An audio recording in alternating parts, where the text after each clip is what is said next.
Assalamualaikum warahmatullahi wabarakatuh. Perkenalkan, kami dari kelompok 1. Nama saya Rizky Andrian dan ini teman saya. Nama saya Muzawiran Farisi. Kami kelas 11C SMA 1 Tulab. Kami di sini akan mempresentasikan penyebab terjadinya urbanisasi di Madura. Kita langsung ke pembahasannya. Masyarakat Madura sebagai bagian dari suku bangsa Indonesia mempunyai suatu sistem adat yang unik dan khas jika dibandingkan dengan etnis yang lain. Jika mengamati etnis Madura secara umum, gambaran keunikan yang kita dapat berupa karakter temperamental dan aksen bicara yang khas. Sebagian besar masyarakat Madura memiliki etos kerja yang tinggi, memiliki jiwa petualang sehingga membuat mereka lebih memilih untuk keluar melakukan migrasi dari tempat asalnya untuk mencari nafkah. Sebelum kita mengetahui penyebab terjadinya urbanisasi di Madura, kita bahas urbanisasinya. Urbanisasi adalah perpindahan seseorang dari suatu tempat ke tempat lainnya yang bersifat berduyun-duyun. Sebagai yang telah kita ketahui, jika hal tersebut ditarik terhadap masyarakat Madura sangatlah pas. Tidak sedikit Madura yang pindah ke kota-kota atau bahkan ke negara tetangga. Utamanya mereka yang tinggal di pelosok desa. Namun apa yang membuat mereka rela meninggalkan tanah kelahiran? Sebenarnya mereka bisa bertahan di tanah kelahirannya apabila bisa bahkan pandai membaca keadaan di setiap daerah. Yaitu ada dua faktor yang menyebabkan terjadinya urbanisasi. Faktor yang pertama adalah faktor internal dan kedua eksternal. Pertama, faktor internal yaitu dalam diri mereka sendiri selalu merasa kurang puas dengan perekonomian, yaitu terlalu pandainya mereka bersosial antara sesama. Dalam hal ini pandai bersosial mencari hutang. Jika mereka telah menumpuk hutang, jalan terakhir dalam pandangan mereka hanya kabur atau pindah daerah untuk bekerja sebagai cara agar hutangnya dapat lunas. Dari segi pendidikan, masyarakat Madura mungkin sangat minim. Kebanyakan mereka tidak melaksanakan studi mereka secara maksimal karena orang-orang awam di Madura berpegangan teguh pada ilmu nurun, tetapi mereka tidak mengartikan nurun sebagai cahaya, melainkan nurun adalah menurun secara keturunan. Mereka pesimis dalam mencari ilmu jika bukan keturunan orang sederajat atau orang terpandang. Jika misalnya masyarakat Madura berpegang teguh pada pendapat yang menyatakan bahwa jika ilmu didapat maka harta akan ikut serta, dan jika harta didapat ilmu tidak sendirinya menyertai, mereka semua tidak akan susah payah untuk menggapai kata sukses meskipun mereka proses untuk sukses itu lama.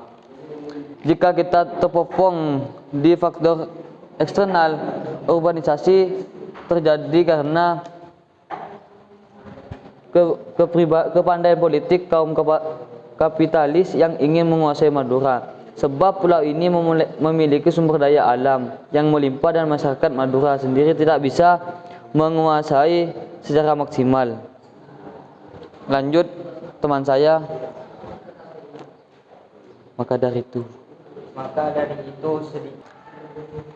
Maka dari itu sedikit demi sedikit kaum kapitalis memaksa masyarakat Madura lewat akal agar tidak betah di daerah sendiri. Contohnya adalah masuknya barang-barang elektronik yang semakin canggih dan semakin mahal.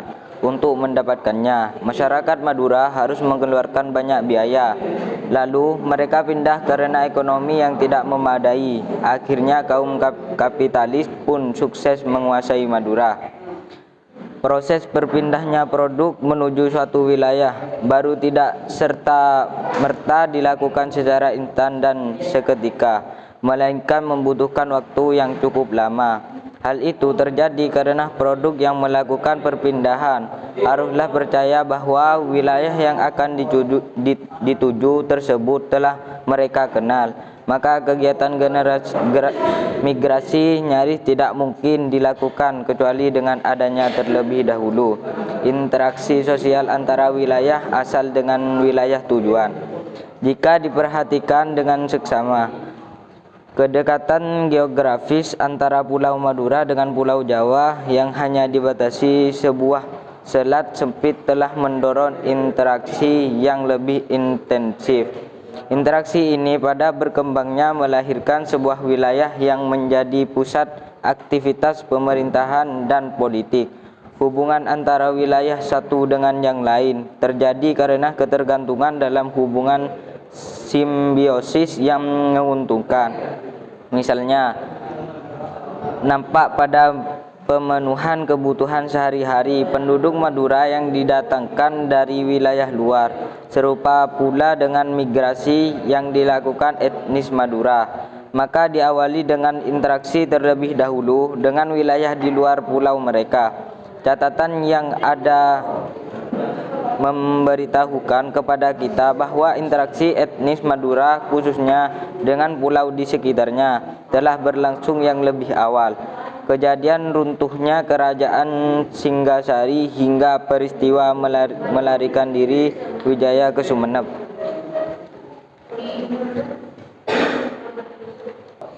Jadi kesimpulannya adalah konsep urbanisasi menyangkut diantaranya urbanisasi merupakan pertumbuhan dari desa menjadi kota, pemilihan penduduk atau migrasi dari desa ke kota, kenaikan persenten penduduk kota. Dan penyebab terjadinya urbanisasi adalah karena dikarenakan dua faktor, yaitu faktor internal dan eksternal. Dan nomor dua, saran saya adalah kita sebagai masyarakat Madura harus sadar dan menyadari agar bangkit dan tidak bergantung pada orang lain. Dengan begitu kita bisa membuat Madura semakin jaya dan dengan cara memanfaatkan secara maksimal peluang yang ada. Cukup. Jika ada pertanyaan,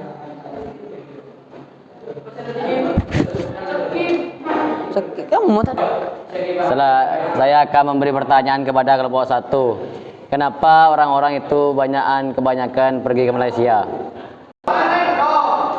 baik, kami akan menjawab pertanyaan Wazin.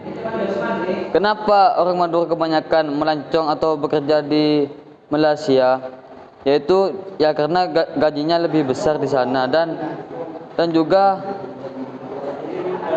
di sini sudah disebutkan karena faktor internal, di mana orang Madura selalu merasa kurang puas dengan perekonomian. Cukup sekian dari saya. Wassalamualaikum warahmatullahi wabarakatuh.